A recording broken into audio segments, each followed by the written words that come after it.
Congrats on the victory, and also congrats on the black belt. How does it feel to be a black belt? Man, it feels great, man. I'm a black belt in judo, so it's good to put this black belt in jiu-jitsu up on my resume.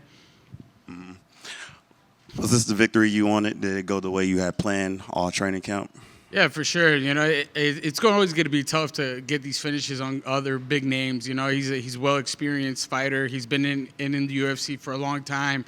I'm just glad to go out there with a good fight IQ and get the victory. You now, I think, on a 5-fight win streak. Most of them by decisions. Are you moving forward? Are you trying to look for more finishes? Yeah, for sure. Always, it's either that or put on a show for 3 rounds. Put the output. It's cool to have these finishes, one and dones, but it's about what you can do for 15 minutes. With this win streak, who do you want next? Man, anybody. I've been calling out dudes. My last press conference, I give out names. They don't even peek at. They don't even look at it. Those guys. So it's whoever. Anybody. Anywhere, anytime, I've never said no to an opponent. As you can see on my Tapology, I've even said it to Dan Ige on a short notice. I'm just staying busy the whole time. I'm always training. I'm always staying prepared and just ready for anybody. Do you feel like some guys are running away from you? No, it's not that they're running away. Everybody has their own kind of journey or path that they want to do in this UFC. I don't pick and choose. I just take anybody and, write my own destiny. Thank you. Well, you get a chance to put them back on blast right here if you want to name some of those names again. Man, I feel like it's only giving them more light. It's not really even for me. These are guys that I give out a name and then they go and think about them instead of me. So it's, I give out these names, I call them out, I even tell the matchmakers what's up. I've never said no to an opponent, even when they I feel like they're trying to get me off guard sometimes, and I'm like, yes, and then they're like, oh, well, they said no. I'm like, oh, okay, well, just come with an offer, and if I can say yes, and next thing you know, I have an email of a contract. Beautiful, let's get it going. How long you been working on that black belt? Or working towards it, I should say. Every day of my life, I get with my coaches. It's all consistency, I'm pretty sure they're not just giving them away like that, As you can see, my teammate got her black belt too. We just been consistently in the gym. I'm there Monday to Saturday, sometimes Sundays. It depends if I have church or anything. I try to do whatever I can to stay in the game. No matter how tired, how sore I am, I'm all about it. Speaking of being all about it, man, there's something when you're in that cage and you just start getting fired up and you just rush towards them and just throwing bombs. Is that something are you just looking to do that, or do you get a sign or a signal from your opponent that you're like, all right, now's the time to bum rush, or is that just your natural instinct that you want to swarm over them? I'm just naturally like that, man. It's the Mexican fighting style. I have the grit. You can hit me whatever the hell you want. I'm coming forward, as you can see, he caught me with a couple of spinning attacks, but it's nothing to me, man. It's just another bump in the road, and I just continue on and get that victory. You mentioned the spinning attacks. Was there any other things out there that maybe surprised you about him that you weren't expecting that you got to give him props for out there? Oh, he's definitely got a chin. I hit him with some that I could even feel it in my elbow. I was like, oh shit, this guy got a chin. Yeah. His defense was a lot better than other fights. He was not trying to.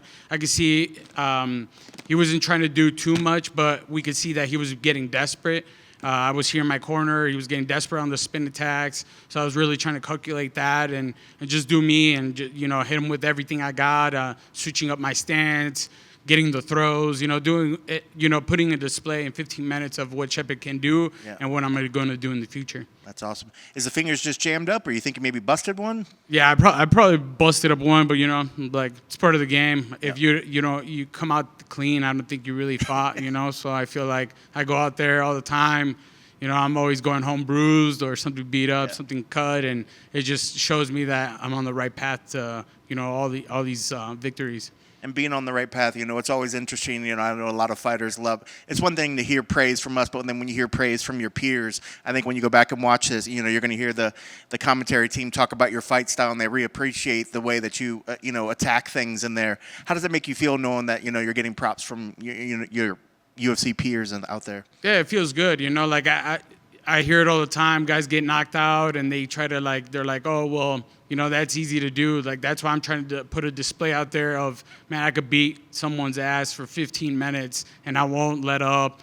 And I'm glad I got the shine out there with all the commentaries, the people that really put the respect in my name, of my style, and what I'm really trying to do for the sport. And what's interesting, we get that energy from you here in the Apex where there's not a lot of crowd. How does that magnify if, say, you're down the street in T-Mobile? How would that be magnified? Man, I like fighting anywhere, We could be in the phone booth, it don't matter, As long as I'm fighting, I'm having fun, I'm all about it, It would be great to fight in an arena, Put a big show for an awesome pay-per-view card. But I'm pretty sure the Apex people love it as well. Yeah. Well, you mentioned the phone booth. I don't know if you've ever seen some of those crazy videos out there, people fighting in cars, doing jiu-jitsu, shit like that. Would you ever fight in a car besides a phone booth? How about a car? Shit, anywhere, bro. Shit, you just never know, right? It's a life or death situation when you're out there. So I kind of look at it as like that in the cage. It's either me or him, and it's definitely not gonna be me. That's awesome. Congrats on the victory. Thank you. Congrats on the win, bud. Thank you. Just a little bit, not exactly phone booths and cars, but just straight up bangers. Guys who can crack, Josh Emmett, Chuck Liddell, always have a good chin. Yeah. We see you can bang, but he got you with some of the weirdest spinning stuff, man. How bad did that hurt, or did you just walk right through it? No, I walked right through it. It was. I'd give it to him if he got me or anything. I'd give it to all my opponents. But that one, I think we were definitely just ready. And I think when you're ready for attacks like that, mentally you won't get, messed up. You're like, oh, shit, well, that was going to come either way. So if you kind of don't mentally get ready for those things, I think it kind of gets you shook inside the cage. But I wasn't shook. I was, oh, he got me once, but I got him with 50 other punches, So it's we knew he was going to come out with some desperation and spin attack. So we just stayed on the game plan and went out there and got the W. Yes, sir. And I know people use the standard, the highest, right, the caliber of a Merab, Dvalishvili, Khabib Nurmagomedov, but the pace you set is insane. What kind of training do you do? Because in the second round, the UFC statistic was 42-7 when it was the significant strikes. That's insane to me.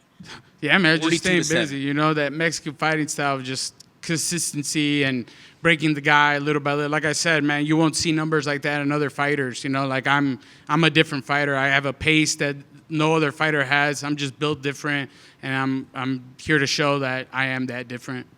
And it's like they knew it on the card, right? Because you fought right after El Puma Silva. Yeah. So they put the two, fighters of Mexican heritage back to back. You're about to see some guys go to work. That was awesome, man. Thank you for giving us such a great fight.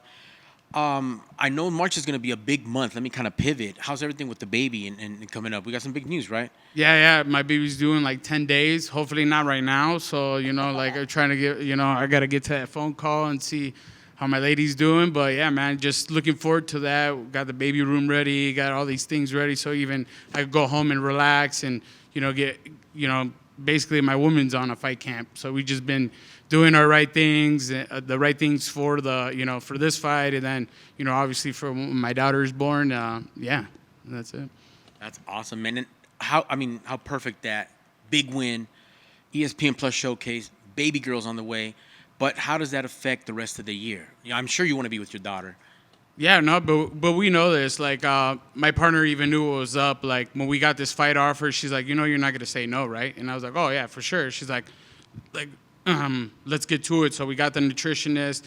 I got another great karate coach in my corner. I got, my jiu-jitsu coach, Valor, my other striking coach, Mike, and we kind of just got everything in order, had these meetings, really talk, and just mentally prepare for everything. So when, I'm here, I'm focused on the fight, get the fight done, and, go home in the end, Man, that's awesome. Well, congrats on the win. Best of luck with the baby. Well done tonight, sir. For sure. Thank you, man.